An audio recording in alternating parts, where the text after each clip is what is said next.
Ada nikmat batinah, yaitu kepuasan mendapatkan ma'rifatullah. Aku ulang lagi, kepuasan mendapatkan apa? Ma'rifatullah. Itu nikmat batin. Baik yang terkait Allah maupun terkait logika-logika tasawuf. Terkait Allah misalnya gini, misalnya kula mikirnya.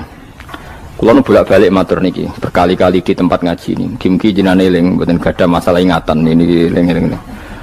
Eling-eling tenan. Wong nak soleh, ya soleh, ya soleh.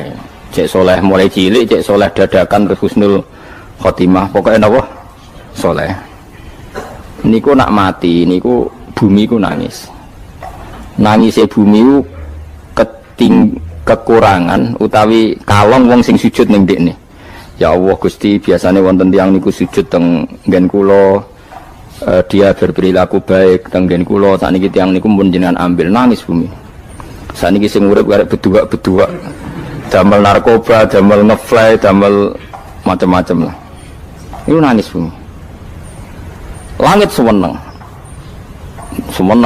Gusti matur nuwun Gusti, orang itu saya tunggu lama, sekarang sudah engkau angkat ke tempat kami. Maksudnya diangkat teng langit. Sing bumi nangis, sing langit napa?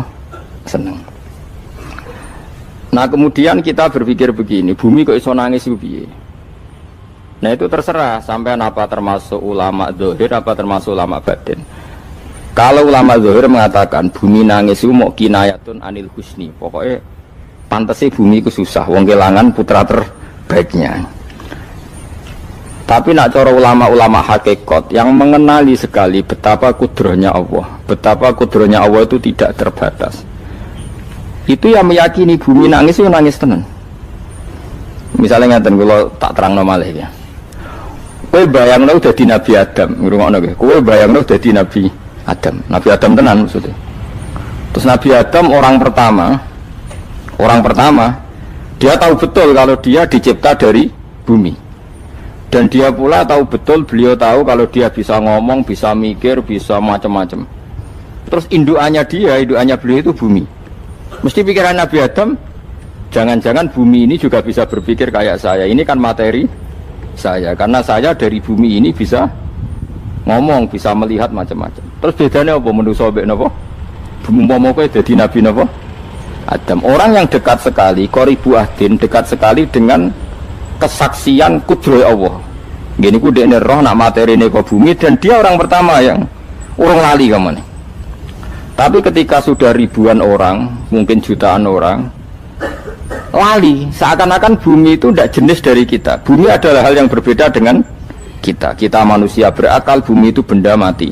Terus kowe katut wong goblok-goblok, bumi itu benda mati. Sajane ya rada kriminal wong Islam muni bumi itu benda mati. Enggak bisa berpikir, yang bisa berpikir hanya manusia. Itu kengawuran-kengawuran yang kita ciptakan sendiri, kita wariskan turun-temurun. Umpama kowe iku dadi ulama, ngomong ngono iku isin. Bumi kok nyekseni kowe sujud, banyu nyekseni mbok pangan, mbok ombe kanggo sujud. Semua itu bersaksi tentang kita.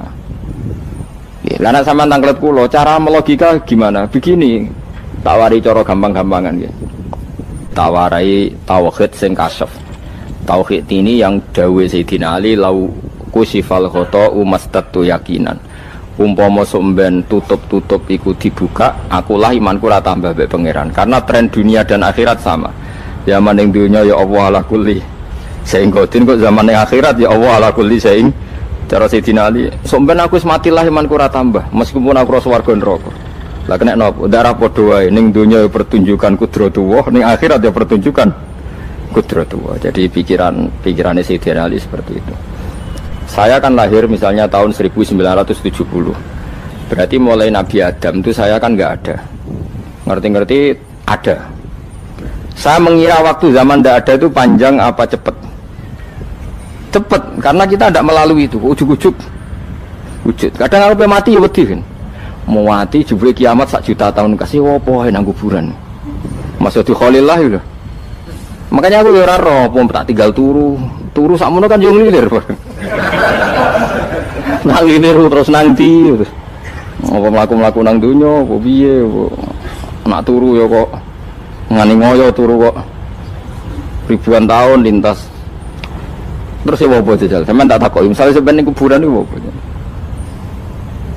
Apa ngadepi muka nakir tukaran terus itu keselen tukaran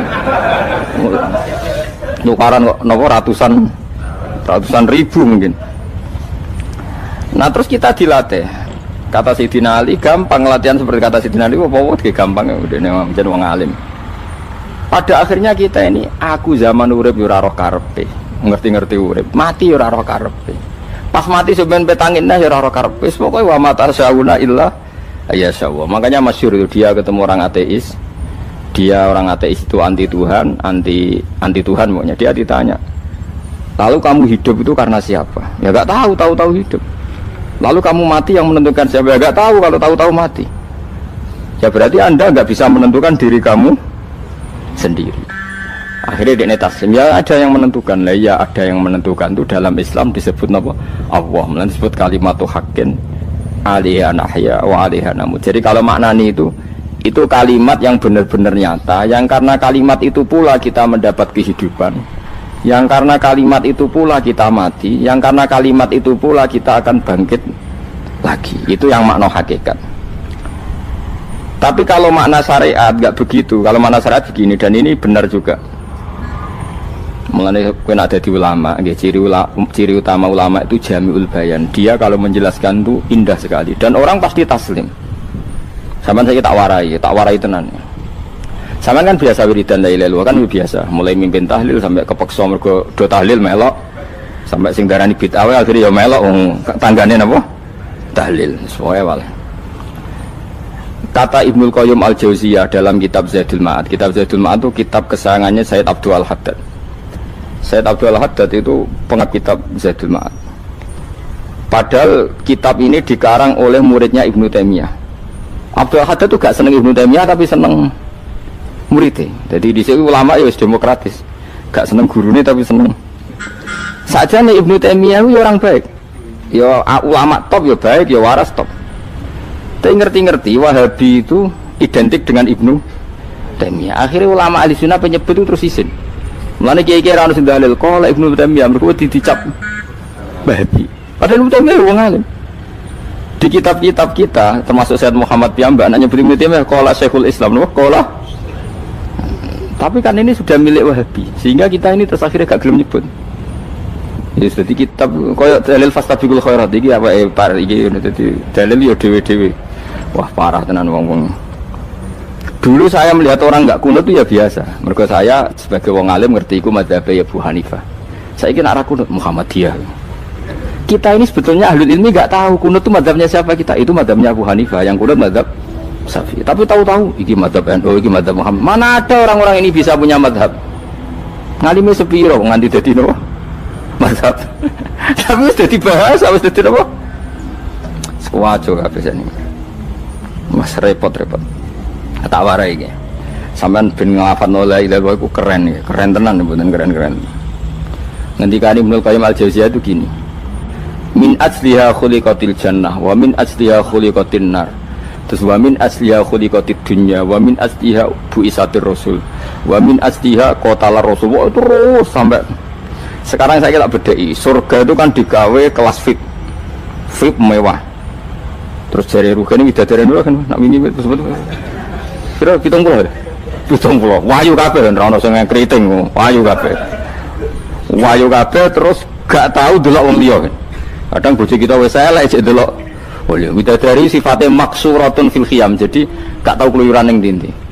Wahyu kabeh. Lek surga yang semewah itu selek itu ya bagi mereka sing nglafadzno atau yang menerima la ilaha illallah. Neraka sekarang dibikin dalam itu.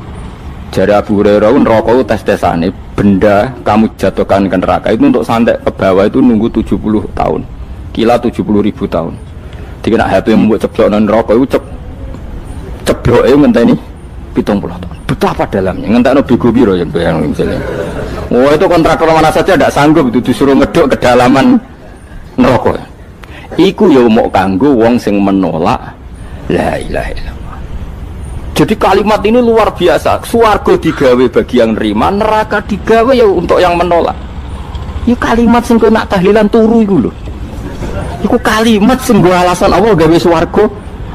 Terus kalimat sing suwe-suwe sing lafadzno diarani bid'ah iku. Itu kalimat sesakral ini nasibnya akhir zaman itu entek. Gara-gara dilafadzno tahlilan tersangka jadi apa? Bidah. Dulu kalimat yang dipuja-puja penyebab surga dan neraka. Saiki kalimat itu tersangka. Mau perkara napa? Bidah. Wis aja melok-melok, kowe debat ya ora iso makili aku, sebarno iso. Kok kowe terusno dalan tok. Dah. Berarti la ilaha illallah itu kalimat yang surga dibikin karena itu, neraka dibikin ya karena itu. Kemudian Allah punya sunnah, lalu butuh pelatihan. Dikasihlah Allah dari bumi. Dia manusia butuh latihan, dibikinlah bumi. Dan ini latihan ikrar la ilaha illallah dengan sadar, dibikinlah bumi, liyabluwakum terus dites. Wes digawe bumi, ono makanan, ono minuman, ono wong wayah, ono pegatan macam-macam, wong diutang sembulet macam-macam. Gue ngetes, eling la ilaha apa eling utangi, eling la ilaha apa eling kasusnya, pokoknya dites. Karena nggak fair kalau Allah bikin itu kemudian nggak dites, dibikinlah darul imtihan. Dunia itu bahasa Arabnya darul imtihan, tempat tes-tesan. Imtihan mana apa? Tes, liyabluwakum, diuji. Wes diuji kita hidup. Artinya kita dihidupkannya pun oleh Allah demi tes-tesan la ilaha, itu disebut kalimatu haqqin alaiha. Nah ya sebenarnya kita hidup pun ini untuk dites. Pada akhirnya la ilaha illallah apa enggak? Paham ya? Terus dites. Allah itu juga secara hukum itu kan nggak fair, dites kok nggak punya pemandu, dibikinlah rasul, diutuslah para rasul untuk pemandu. Tes itu kan butuh seru, mak pemandu tok ora ono musuhnya kan nggak seru, dibikinlah setan. Saja ini sebagian kita sudah setan tapi ini ben seru. Lho ndak setan kan minal jinnati wan nas, rumangsamu setan usopo. Baik setan minal jinnati wan nas. Jadi kena muni auzubillahi minasyaitonir rajim, terjemahnya berlindung Allah dari saya sendiri ya Allah itu. Lho itu kalau lama dulu biasa auzubillahi min syururi anfusina wa min sayyiati a'malina. Sebenarnya kita berlindung hanya dari setan yang jauh, iblis itu enggak. Ya setan diri kamu sendiri, min syururi anfusina, dari kejelekan diri kita. Ngomongnya do ujug, soalnya setan tuh makhluk gaib sing piye. Lah kowe iku sapa? Nganti kowe maksiat terus mergo akrab klop, roh mbek setan klop. Mulane terus maksiat. Dah. Allah ngutus pemandu yang ngecul setan ben fair. Napa? Fair. Jadi semua darul ibtila ini juga demi kalimat. Nah, makanya disebut kalimatu haqqin sing alaiha nahya. Kita hidup ya demi mendapatkan kalimat itu. Kita mati nanti ya demi kalimat itu, artinya mati ke neraka ya karena kalimat itu kita menolak atau mengabaikan. Masuk surga ya karena kalimat itu kita hormat, kita benar dalam memperlakukan kalimat itu. Berarti alaiha nahya wa alaiha nam. Terus wa alaiha nub'as karuan, kalau kamu termasuk minal aminin ya nub'as minas solihin, kalau minal kafirin ya nub'as minaz zalimin. Tapi semua desain dunia ini hanya demi kalimat la ilaha illallah Muhammadur Rasulullah. Nah ini kan penting. Bagaimana mungkin kemudian kalimat sesakral ini, sehebat ini, kemudian ada orang tahlil kamu tidur? Kok iso? Kalau jangga kok iso wong turu? Misalnya kayak mangkel, kalau mangkel sing mimpin Gus, wira barbar. Bagaimana mungkin kalimat yang menyelamatkan Anda kemudian Anda anggap problem? Elek gak? Elek. Apalagi kamu anggap ini bid'ah. Nak cara kula oke lah, ndongakno mayit itu gak ono tuntunan Nabi. Tahlilan gak ono tuntunan. Tapi wis muni tok kono tok. Artinya menduk kono tok ora usah nyerang kalimah, enak kalimah tetap kalimah thayyibah. Soal kowe ora seneng sing tahlil, mergo tiga profesi lah iku wonge wae gedhinge aja geman. Ya saya misalnya, saya kadang enggak cocok sama mubalek karena kadang profesi. Tapi saya tidak pernah anti pengajian, bagaimana pun membawa syiar Islam. Tapi kalau mubalek kadang ora seneng, kadang takok entuk piro. Bareng sangoni sithik, kok sumpah mek transportasi ini. Lah ngono kok mbok senengi iku piye? Tapi kita terus gedeng keliru, itu sungguh syiar Islam. Mana ada pengajian didengar orang banyak tanpa mubalek? Gak iso. Ini iso melepukno barang-barang ra penting jadi penting iso. Lah cara guruku teng sareng, lha ngapain melepuk nganggo panggung barang perkara. Tapi kadang ya benar. Yang namanya mudin mubalek ya itu bisa benar bisa salah, tapi kamu gak boleh gedeng kalimatnya. Pilih kalimat itu kalimat hak. Ini penting kalau utarakan, sehingga zaman Nabi Sugeng ini rungokno tenan ngaji kula. Zaman Nabi Sugeng ada sahabat Namanya tuh Usamah bin Zaid. Ini sahabat kesayangannya Nabi, hibbu Rasulillah.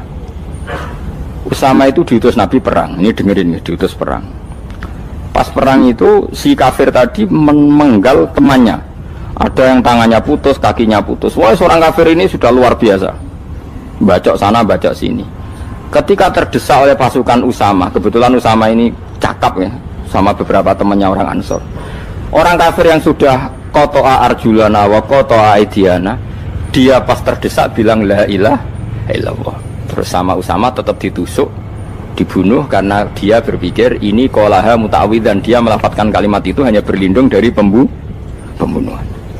Setelah dilaporkan Nabi itu marah besar. Nabi ngendikan kaifa anta ya Usamah bila ilaha illallah idza ja'at bika yaumal qiyamah. Kowe nek ditakoki la ilaha illallah ku piye? Piye wis ngomong la ilaha illallah, tapi sampe ngomong ngoten sakwise ngethoki tangan kula, maksudnya tangan kula tangan kelompok saya, tiga-tiga saya.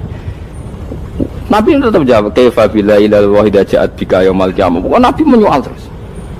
Sampai menjadi fatwa ijma'nya fuqaha, siapapun yang melafadzkan la ilaha illallah harus kita terima meskipun qolaha muta'awwidzan, meskipun saat melakukan hanya cara zahir berlindung dari kematian, sehingga kita terima. Orang kafir yang 80 tahun kafir melafadzkan la ilaha illallah 1 menit menjadi mukmin. Sampai ada ayat kulil ladzina kafaru iyantahu yufar lahum ma qad salah. Ini kalimat yang sakral, bahkan kafir yang 80 tahun saja menjadi mukmin hanya karena melafadzkan la ilaha illallah. Mulane yang ngaji saya, yang seneng saya, jangan pernah kamu mengatakan ada bid'ah yang orang bisa jadi kafir. Bagaimana mungkin orang mukmin yang ke kuburan dan melafadzkan la ilaha illallah kamu katakan kafir?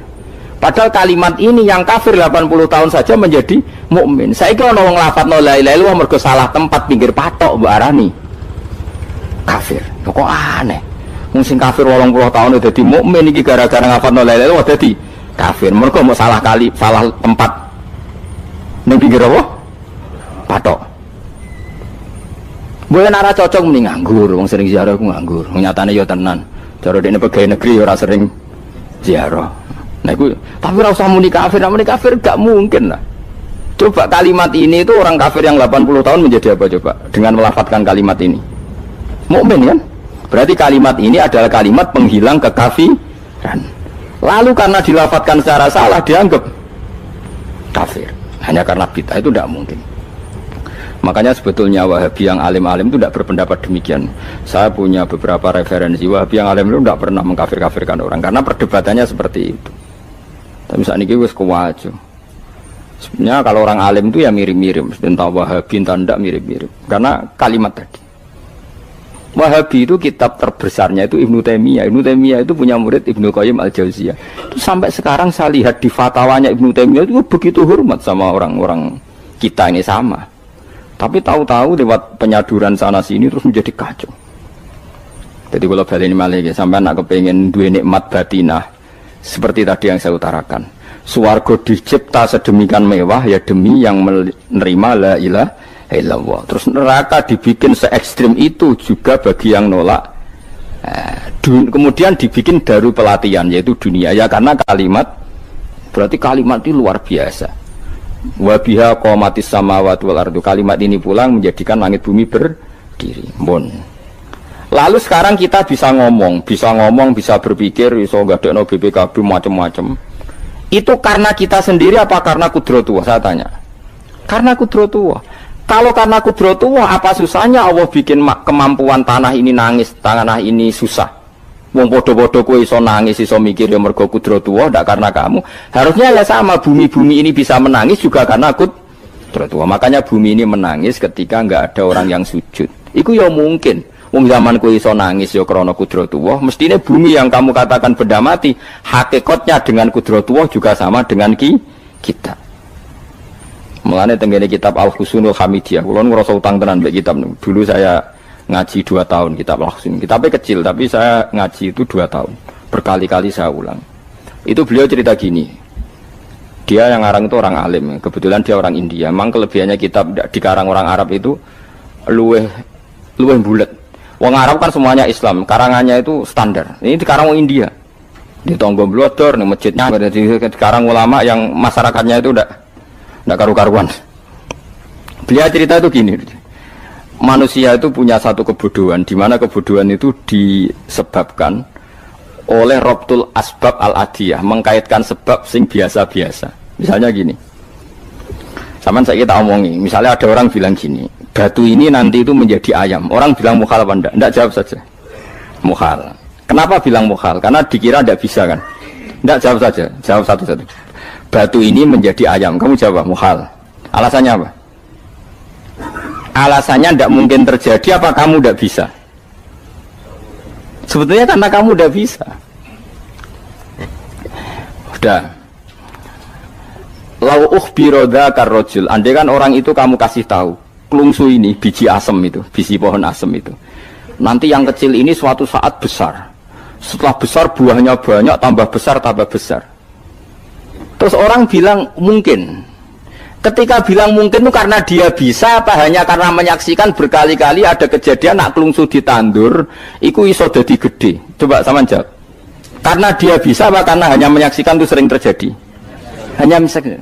Artinya zaman dia mengatakan mungkin itu pun tidak memberi kontribusi ikut buat.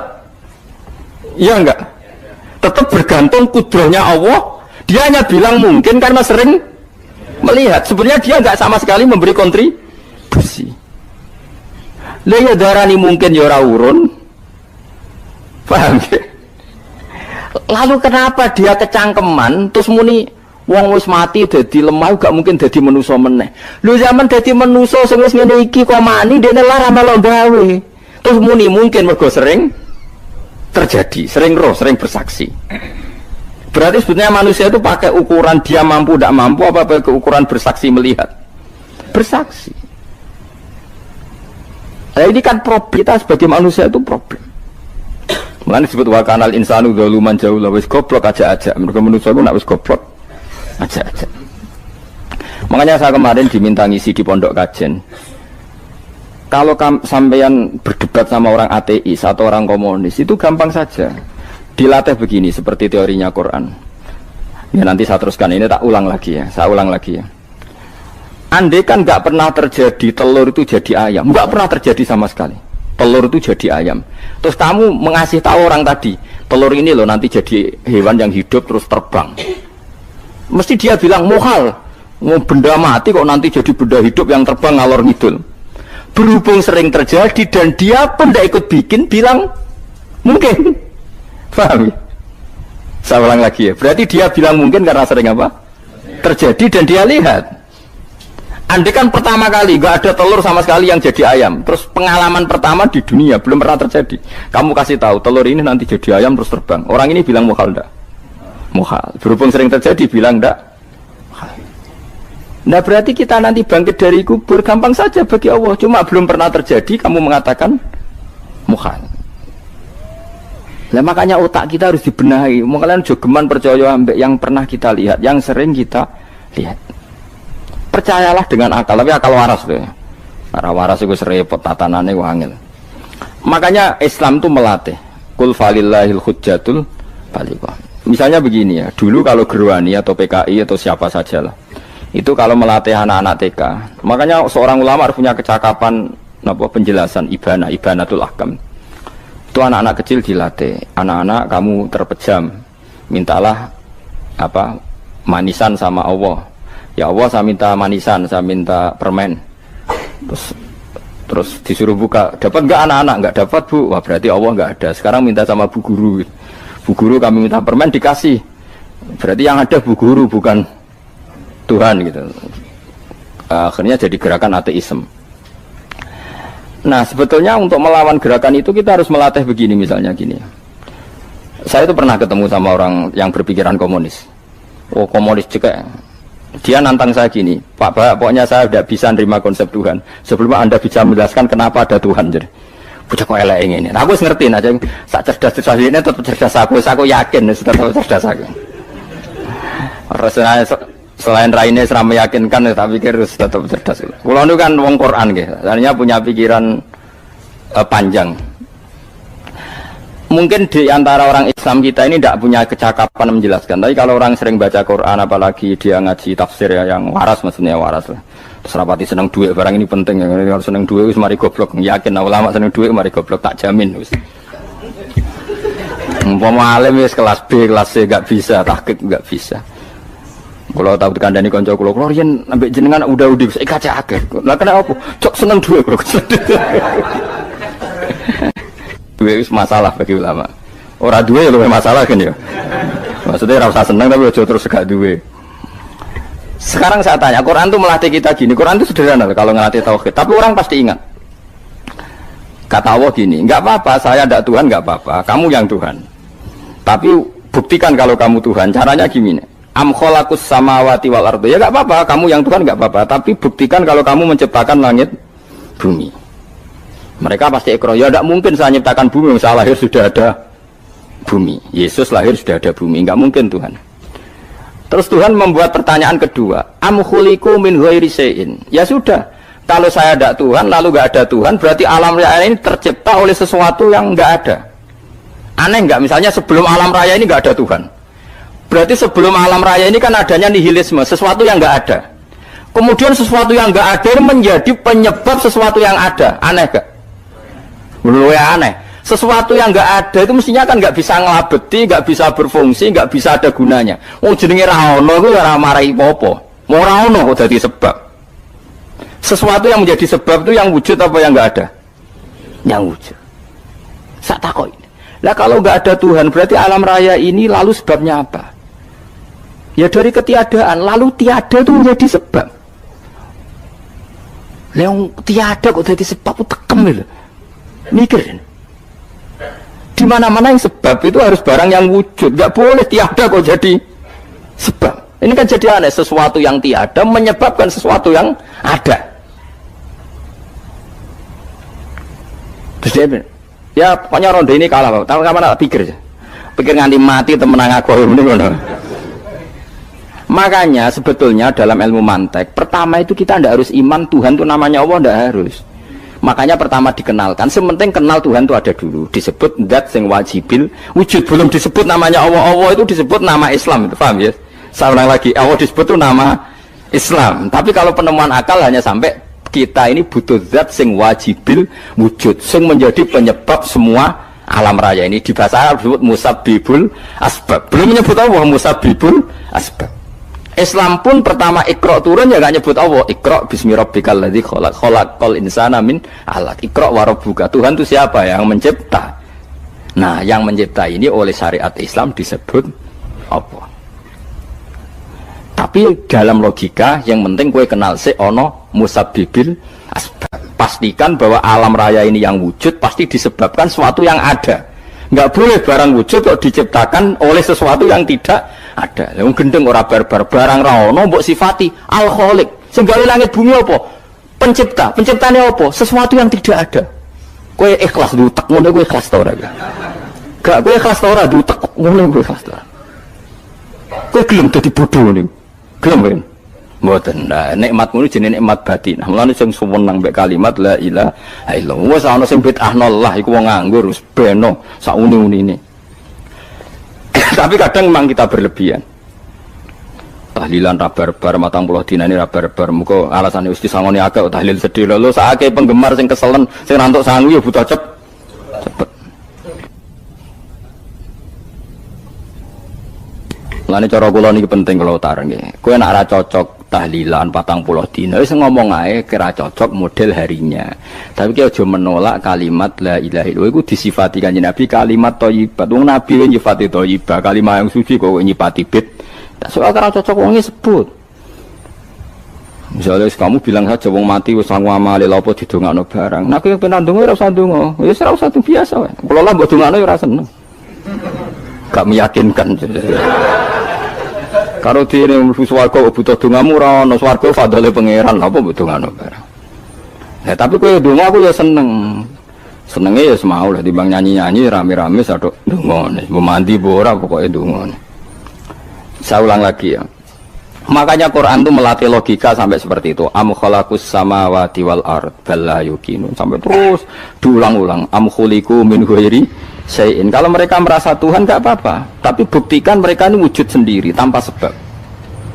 Atau begini, kalau mereka tidak tahu sebab pencipta langit bumi, mereka sendiri suruh yakin kalau mereka adalah penciptanya. Amhumul khaliqun, nggak apa-apa. Ya tapi masih Abu Jahal gendeng lah, masih Abu Lahab ngawur lah, nak takoi. Ya wes pangeran kowe ke sing gawe langit bumi. Penggemarnya saja pasti tertawa. Masa Abu Lahab darani pencipta langit bumi, wong lahir wening bumi. Tapi Quran oleh nggo jawab am khalaqus samawati wal ardo. Apakah mereka menciptakan langit bumi? Bala yuqinu, mereka pun tidak pernah yakin. Jadi itu pangeran. Makanya di mana-mana orang alim itu suka debat.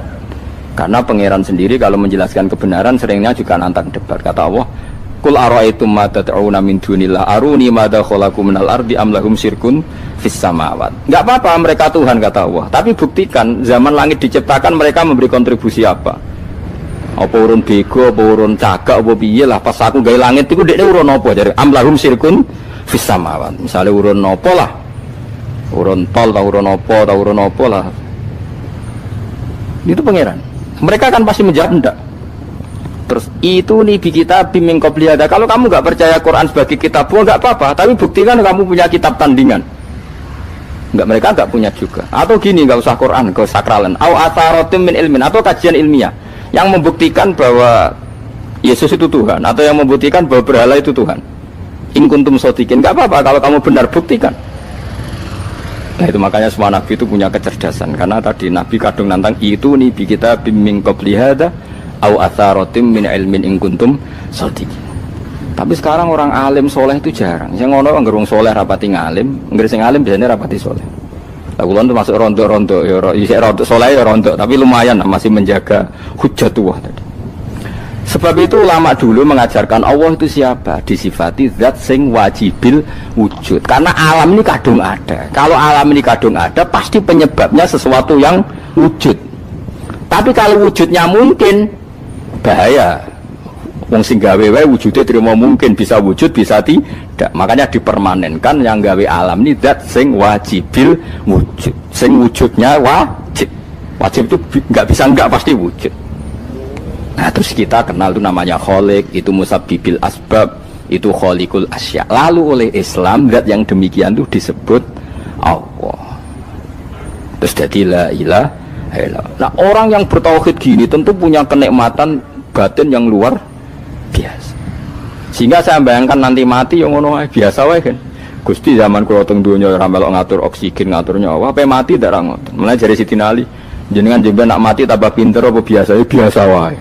Ning bumi yo ndelok kudrahe Allah, kok ning akhirat ndak ra padha wae ndelok kudrahe Allah. Mulane beliau masyhur guyonan beliau lau kusifal ghata mastatu yakinan. So ben aku nek mukasafah ning akhirat imanku yo ora tambah ya biasa wae, standar-standar wae.